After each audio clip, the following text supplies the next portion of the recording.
You know that feeling you get when you spend even a little bit of time outside? No matter how challenging it is to get out there, spending time in nature is always worth it. I'm your host, Amy Bouchatz, and this is another episode of Humans Outside. Join me as we hear from fascinating outdoor-minded guests and use the Humans Outside 365 Challenge to push us outside daily. Ready to hear from experts and outdoor lovers who make heading into nature just a part of who they are while we work to do the same? Let's go. It's a problem across industries, but particularly noticeable in the outdoor space. Look at any advertising anywhere, and you'll see that humans outside, according to these guys, are lean with rippling muscles, never ever suffering because doing stuff outside is hard and not always sunshine and rainbows, and very white. In short, what we see from many outdoor brands telling us who goes outside is not at all the same as who nature is actually for, which should be everyone, no matter their size, shape, culture, race, gender orientation, whatever.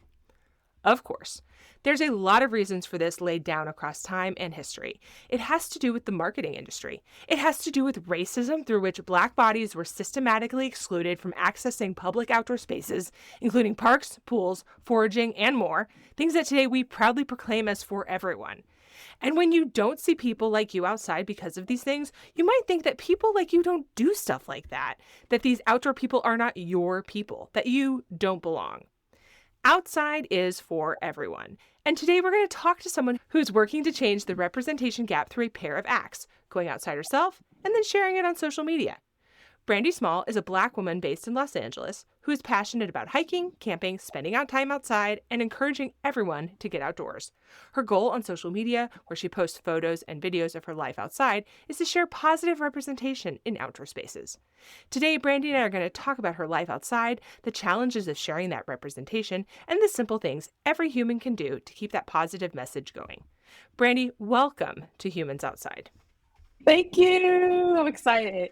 Well, I am so happy to have you here, and I have sure enjoyed watching your outdoor adventures. I've seen you paddleboarding, I've seen you hiking, I've seen you out there just having really the good times and really inspiring me, even though going outside is something that I do every day, but to go out and do more myself. So thank you for that. I've really enjoyed it. Perfect. I'm glad to hear that. Yay. Yeah, especially with my paddleboard. I got this paddleboard for my birthday last year. And I struggle to remember to take it out, especially, I don't know, towards the end of summer, maybe. It just kind of sits in its bag, not blown up. And so when I see your videos, I'm like, paddleboarding. I could do that today. So awesome. Thank you for that. Yeah, as I obsessively think of my paddleboard all day, every day. So you're balancing me is what we're saying. Yeah, I overdo it probably. Yeah, but it's so great. And gosh, I love that this idea, like you have the equipment and you use it. And I really struggle with that. And I try to tell myself that if I'm going to have equipment and I don't use it, then I have to get rid of it, which sort of motivates me to get out there using it, because why would I own something that I never use? So the paddleboard has gotten use, but it definitely gets more use after I see your videos. So yeah. Yay, I'm glad to hear that. Okay, so we start all of our podcast episodes imagining ourselves in our guest's favorite outdoor space. Were we having this conversation hanging outside somewhere that you love? Where are we with you today? We're probably going to be in Joshua Tree. Ooh. Sitting by that scenic view. I can't remember what it's called, but it's a bunch of picnic tables right there, and you can actually grill. So that's where we're sitting, and we're about to come up on an epic sunset. Nice. Can we grill while we're there? Because I could use a snack. I'm not going to lie to you. Absolutely, we can. That's why I brought burgers. Excellent. Good talk. Okay. Scene is set. I am here for that. So tell us, how did you become someone who likes to go outside? What is your outdoor story? Well, I grew up in Oregon, and as you know, I feel like that's one of the meccas of the outdoor because it's so green, it's so beautiful. There are trails in your backyard, literally. You can step out, and then there are trails and there are waterfalls, and you can pick fruit. And so it was something that was always accessible to me. And so it became just a more passionate as I got older and was able to travel. And then I was raising my kids. And we would go on road trips to go do these outdoor things because that's how I grew up. And I thought it was very important that they grew up like that as well. And I just, through doing all that, I realized like this could be beneficial for other people too who look like me, and I can just try to help other people experience the same thing that I'm experiencing. Yeah. From hiking to camping to paddling to whitewater rafting, all those things. When did you start establishing your platform? How long have you been making this like as a concentrated push? I oh maybe 2018, 2019. It was when was coming back from a trip to Zion. Mm-hmm. And I was like, I must share this with everyone because my experience, it was so beautiful there. I was like, oh my goodness, it was so amazing. So that's when I started it on the drive home coming back from there. Yeah. So like 3 years. Yeah. Yeah. Yeah. And how old are your kids? Oh, so my oldest is 30. Then I have a 29-year-old, a 26-year-old, and a 22-year-old. I really haven't to think about it. But yeah, Yeah. they're Okay. adults now. Yeah, they're adults now. Under no circumstance would I look at you, by the way, and say you have adult children. Number one. I thought you were going to say that your kids were like 10, 11 years old. I don't know. I don't know. Yeah, I get Okay. that a lot. Yeah, yeah, yeah. But number two, that just really speaks to how long this has been on your heart. Because if you have a 30-year-old child, this is 30 years of you taking your kids and making this a part of who you are. And the other thing I think it's important to think about with that is 30 years ago, there was not this like, I don't know, there was no social media around this. There was no talk, like, oh, we're kids and outdoor, all these things that are sort of in our face right now in this outdoor industry space and in the social media space about spending time outside with your kids. They didn't exist. They just didn't exist. It wasn't something that people made a lifestyle, what you're doing now. That didn't exist. And so to have that be sort of a core of who you are at that point really, I don't know, speaks to how core of you are it is, because it's just like this part of your lifestyle, not an inspiration from somebody you ran across. I don't know. Does that make sense? No, it does make sense, and it's been something like you said for a very long time. We've road tripped all over. We've gone camping. Right before COVID, we were probably on like year 14 or 15 of going to Kings Canyon as a family every year. So it's been a long time. Like you said, there was no internet. Now I feel like it's everywhere. So it's almost like go outside and play. Yeah. Yeah. So talk to us about some of your outdoor exploits. You have What I want to know what you have done outside that you loved other than paddleboarding. We already talked about that. And I think I saw that you have visited all of California's national parks. So you're going to need to tell us about that too, because I don't even know how many of them there are. And I am from California. So that's a little bit of throwing myself under the bus, but there you go. Let's start with the California national parks. There's 9. I just completed like Pinnacles like about a year ago. That was my last park that I needed to go to. I just love that we have that access to all those parks that are near us. And what the furthest one from me is about 8 hours, which is the Redwoods. I really love going to national parks because it's so much to do inside of them. You can camp, you can hike. There's always some type of water trail. I just like hanging out wherever there are trees, really. Hmm. I like to sit by and watch the sunsets in all the parks. And I'd love to know what you really love to do outside. Like, what is some of your favorite stuff to do while you're out there other than paddleboarding? Right. So my first love is always hiking. I love to hike. That is like my number one go-to thing. I like a good peak. I like a good peak with a board that says I've done this so many feet. I also just love camping. I like waking up outside. I love camping so much. I also like whitewater rafting. Really enjoy that. I did that in West Virginia, which was pretty cool. But first and foremost will probably always be hiking and camping. Like that's my favorite. Tent camping, car camping. Yeah, that will always be the thing that I love and go to first. Yeah, yeah. What is it about the hike that speaks to you? You said you like the peaks, you like the sign. What is there something in the process of hiking that speaks to you, or is it really just that moment of like, I did it?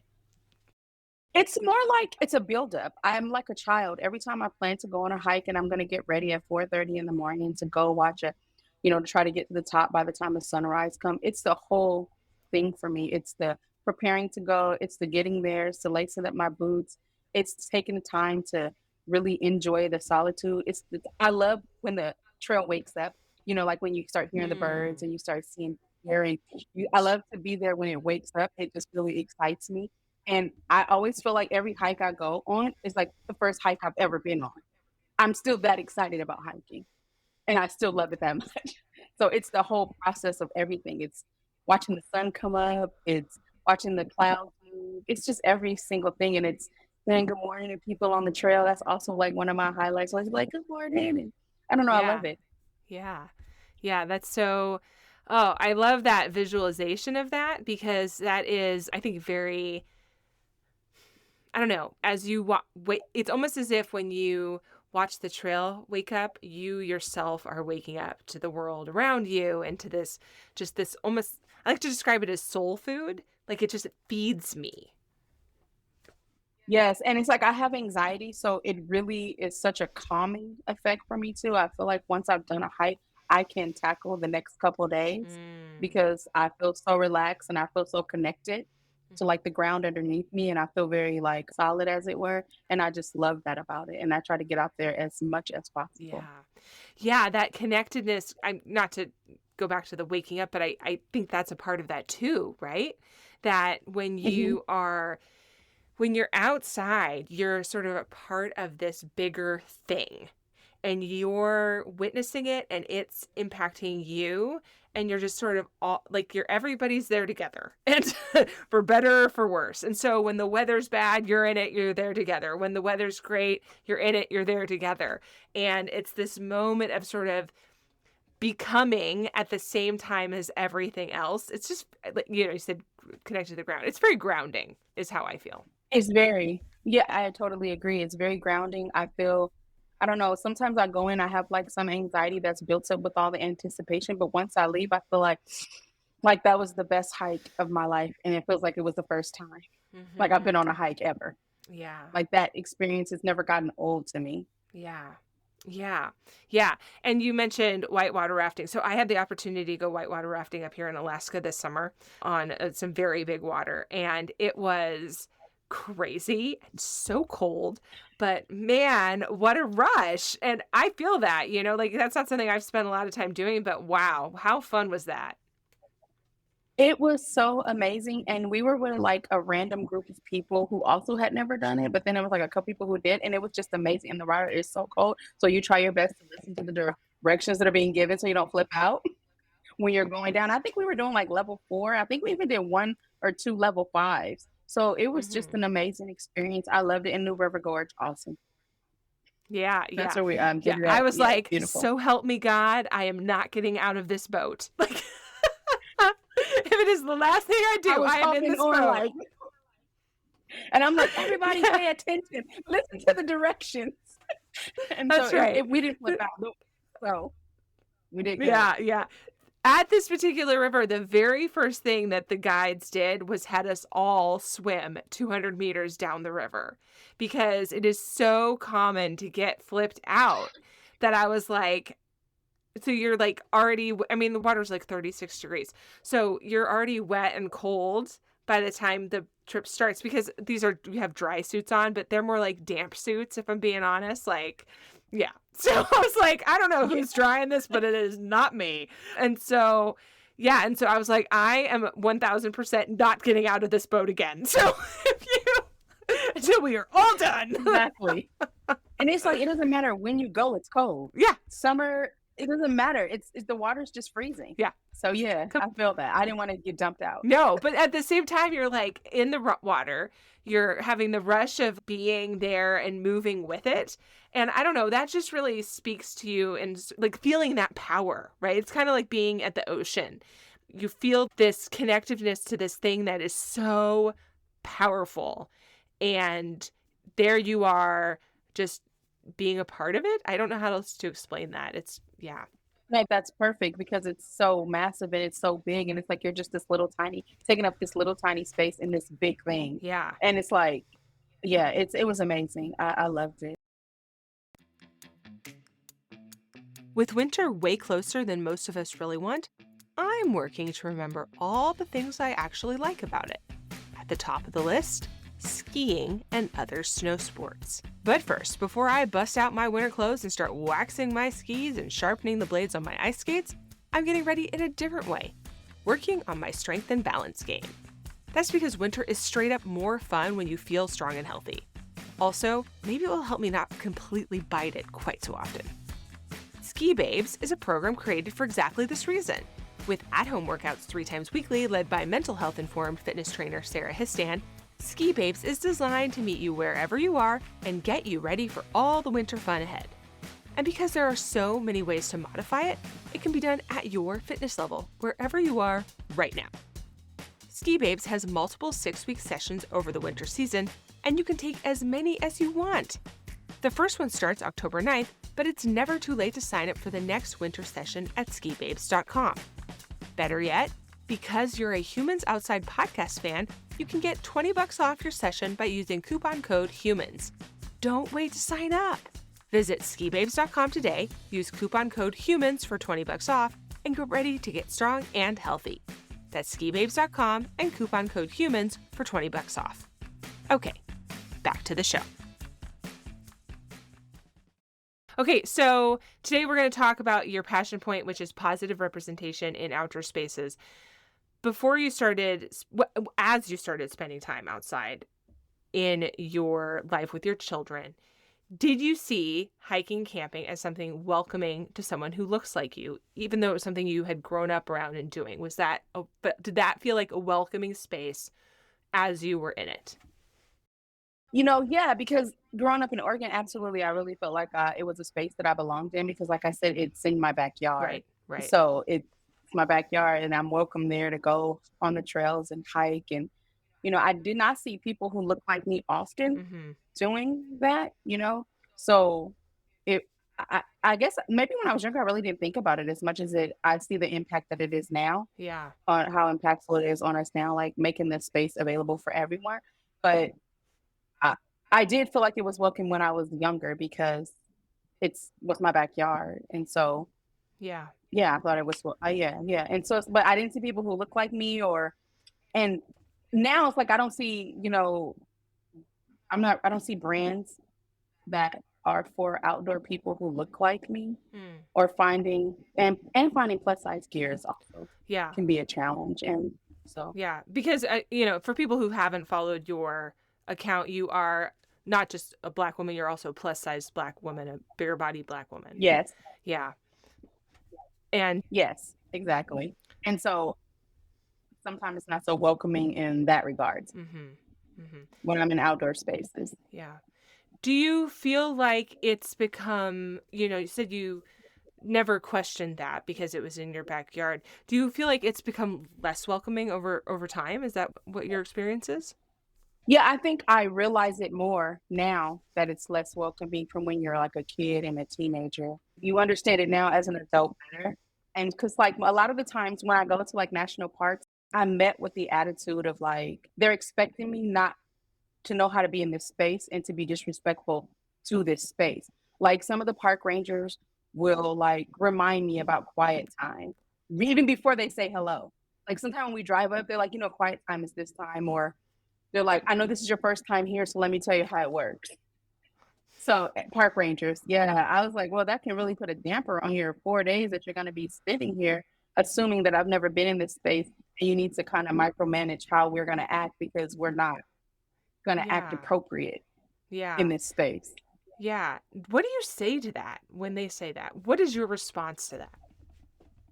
Well, the last time this happened, I was like, we're avid campers and hikers, and if we need anything, we'll let you know. Yeah. Thank you.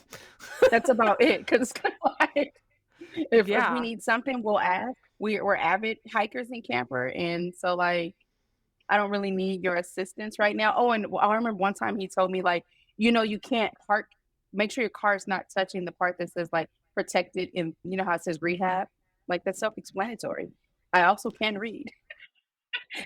So it's like, yeah. So, and this happened recently. It's like an assumption of just like inexperience, and that despite regardless of an experience, okay, a assumption of disrespect from you to the space. Absolutely. It's already met with that as soon as we pull up. And it's a lot of us. We come about 2 cars. It's probably about 15 of us.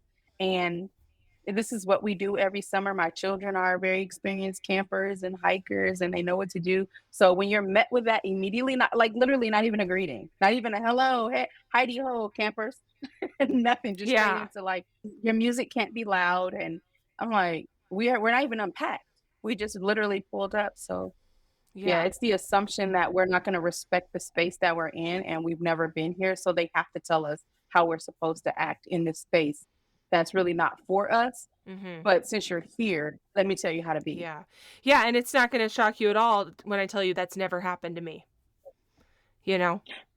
Right. Yeah. Exactly. And it's funny because my friend that I go with is she's white and she also gets so offended because sometimes she'll come like before us and she will see how the Rangers rushing over and she's like trying to step there too, like get meat at the same time. Because what are you about to say to my friends that I camp with all the time? So it's just, Right. yeah, she's never had that experience ever. No one has ever questioned her like yourself. No one's gonna do that. You belong there. It's your space. Yeah. Yeah, that's extremely discouraging. So, what do you talk to your audience about dealing with this, and what do you tell them, if so? I think I have mentioned this, and again, I just reconfirm for them that you do belong in this space, and do a little research before you go somewhere so that you're knowledgeable, so that you don't feel like they're giving you. Sometimes you get too much information, and it's like relax. And if you just go with an air of like, I know what I'm doing, I got this, and if I need help, ask for help. I'll ask you. You don't have to come volunteer because you're only volunteering to me help, offering me assistance Right. of all the other campers. Yeah. I'm the only one that you're running to. Yeah. So I just encourage them to just, go, have fun. And regardless of that experience, just remember that you belong here and this outdoor space is for everyone. So, Right. regardless of how they try to make you feel, because sometimes I feel like they just don't want us to come back. Mm. So it's like, no, you're not going to make me feel so bad that I don't come back. And I am going to come back and I'm going to tell all my friends. Yeah. Do you feel like this solution or work on this, other than talking about it, is to continue to go? That is the work? Yeah, continue to go for sure. Because if you're not out there, no one's going to see you. Mm. And then they're not going to go. And so you want everyone to go. You want everyone to feel included. So you too have to keep going Yeah. and, you know, be prepared for the over explaining of how to be a camper or a hiker. Yeah. How does having a bigger body factor into this experience? Is this purely because of your race, or is it a double whammy because of the bigger body? And I guess the reason I'm asking that is this something that you find other people with bigger bodies, regardless of the color of their skin, also experience? Oh, absolutely. And that for my personal experience is that, yes, I think it's both for me. And then I think it's just sometimes it's because you're a bigger body. And, on some trails, I'll be honest, there are some trails that I am like really big on and it's fine and it's okay. And I'm going to squeeze by. I know how to maneuver my body. So give me the opportunity to do that before you're like, whoa, like, oh my gosh, freak out, panic. And it's like, no, I know how to move my body in a way that we both can get past on this trail. So I do think it's double edged for me, but I also think for other people, it's plus size. Yeah.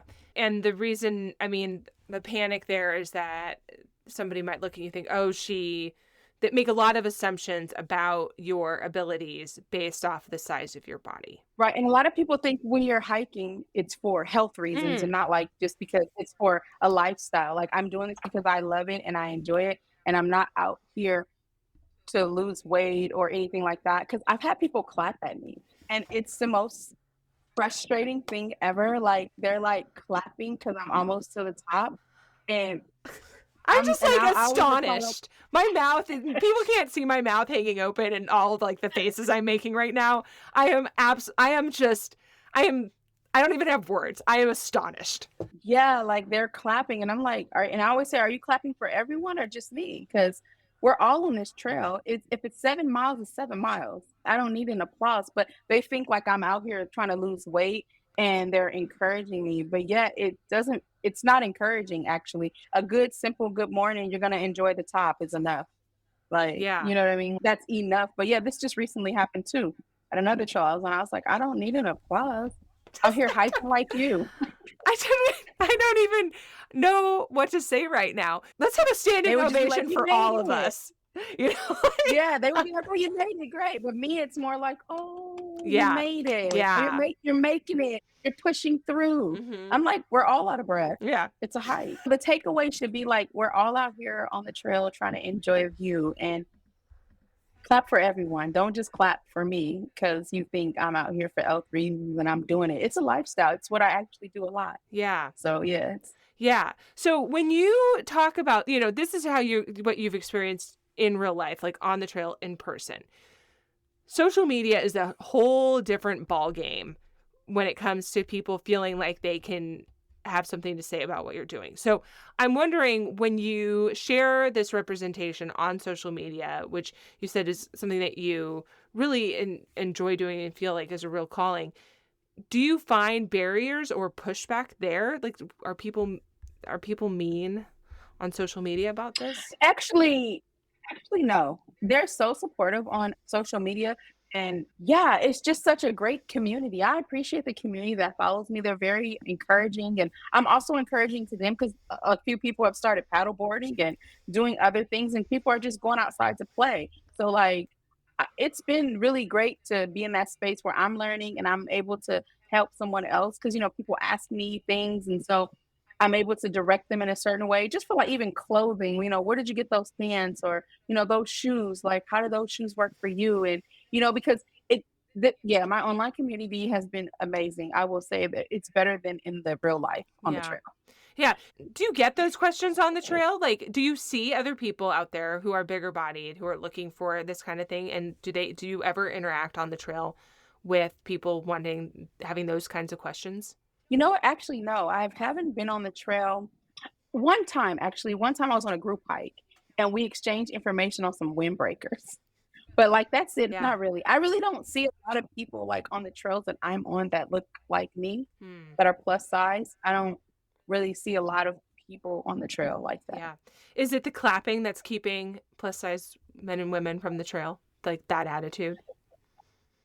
Maybe, honestly, because if someone claps for you, like, and they're not clapping for everyone, it seems like their clapping is not it's not as genuine as of like, oh, you made it to the top, good job, everyone made it. It's more like it's offensive to It's me. I think patronizing. it is. Yeah, it's offensive to me too, and I'm not you, and I'm still And I astonished. also think sometimes for plus size people, like if they go with a group of people, I think it's that fear of being left behind at the bottom Mm-hmm. of the trail while everyone else is like speed walking. That's why I'm a really big advocate of hike your own pace.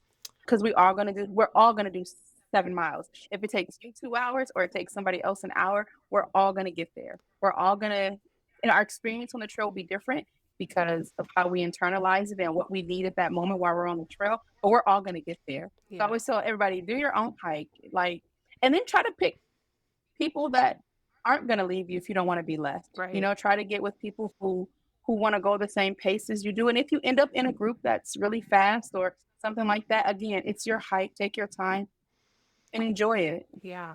Yeah. And if you don't make it to the top, there's next time. Yeah.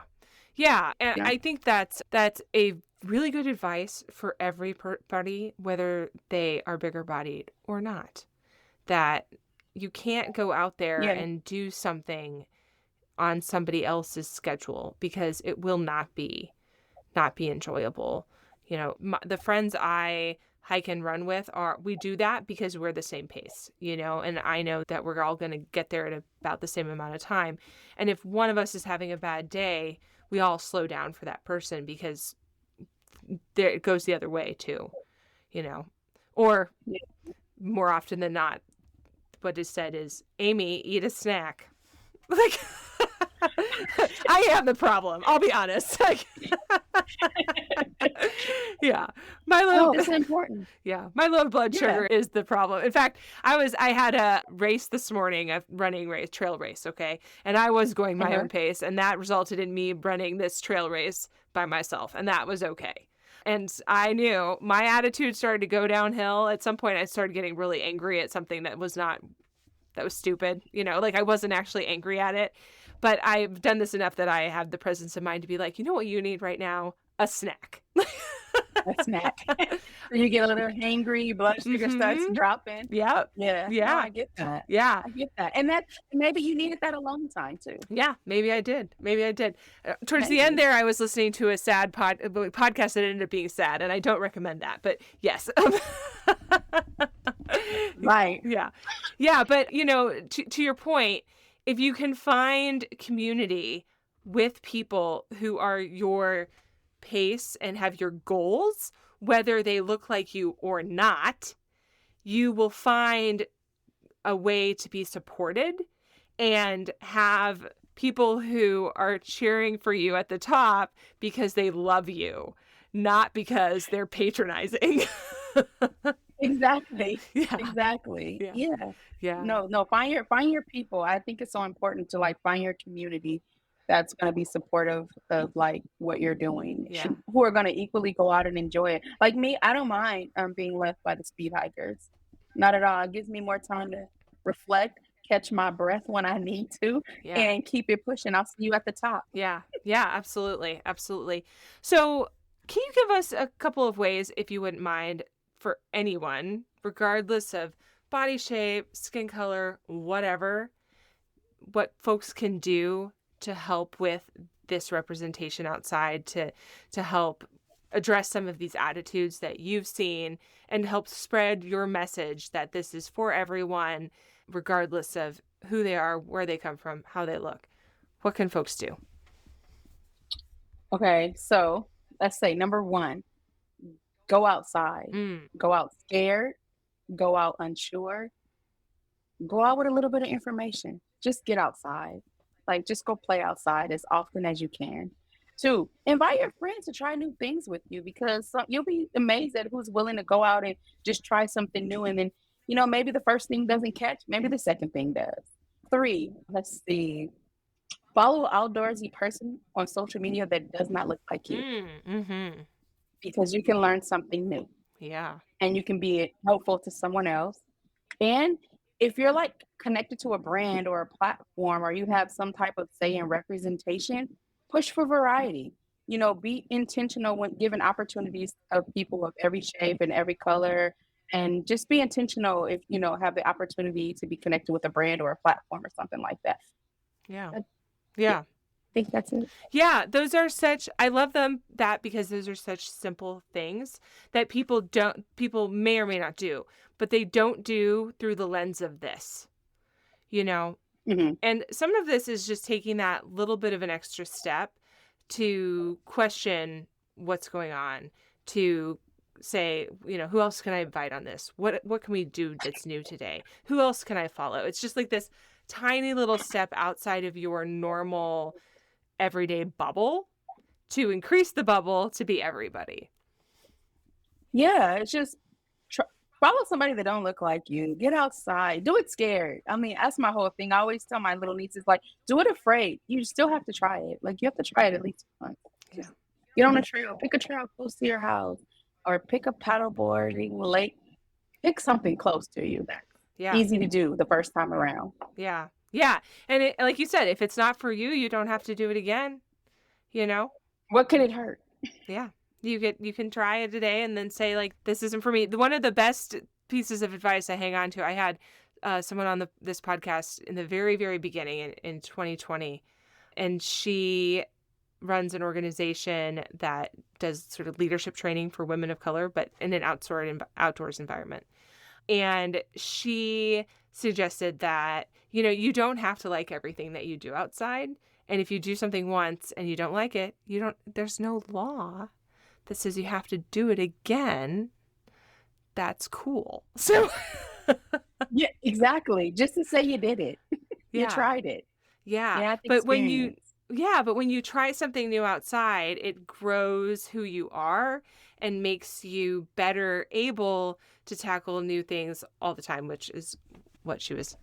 Nalia Blades is her name, is what was sort of the point of that. But yeah, so just kind of expanding your personal human bubble, but also your personal try it bubble, and just getting out there, I agree. I like that. Yeah. So, okay, we close out our episodes imagining ourselves with our guests in their favorite outdoor moment. So like one of those magical trail moments or paddleboard, any moment that you just really love to think about, something that you go back to, maybe you close your eyes and that's what you see. So I'm wondering if you have such a moment and if you could describe it for us. Yes. I always go back to, like I said, we camp every year in Kings Canyon. I don't know if you've ever been down there, but you get down there and you're about a 15-minute drive from Muir Rock. And at that rock, you can jump off into the river. And this particular year that I always go back to is when my son invited like about 4 or 5 of his friends who had never been camping before, ever. And we went down there to get up on the rock to have lunch and to like jump off, and everyone's jumping off and everyone's jumping off. And so like all my kids are down at the bottom. And I just remember his friends being so excited, but like really scared to jump off because it's something they'd never done. And mind you, it was like their first time camping with bears, like real bears. So so like the fear factor of like, oh, another thing that's about to happen. So as you know, so we're like, tell me, you can do it, you can do it. And all my kids are at the bottom waiting for them all to jump in. And so they all jump in, and the water is very cold, as you know, like freezing cold. It's the river, snow is melting. It's cold. And so they're all jumping in one after another. And it was just so refreshing to see these young boys just jump in with so much confidence, like they belong there. And no one was saying, can you swim? And are you going to be okay? And do you need me to hold your hand while you do it? So I always like to think like as welcoming as like everybody that was down there as they were jumping in, it just reminds me as always to jump in and then to be welcoming and circle it back to make sure that I'm including everyone in spaces that I love. Brandi, that's beautiful. Thank you so much Thank you. for joining us on Humans Outside today. I've sure appreciated your time. Thank you. Thank you so much. This was so much fun. That's a wrap on this episode of Humans Outside. But hey, I need your help. Enjoy this show? Leave a 5-star rating or review or both wherever you get your podcasts. It makes me feel good, but it also helps others find the show too. Now, go get outside. Until next time, we'll see you out there.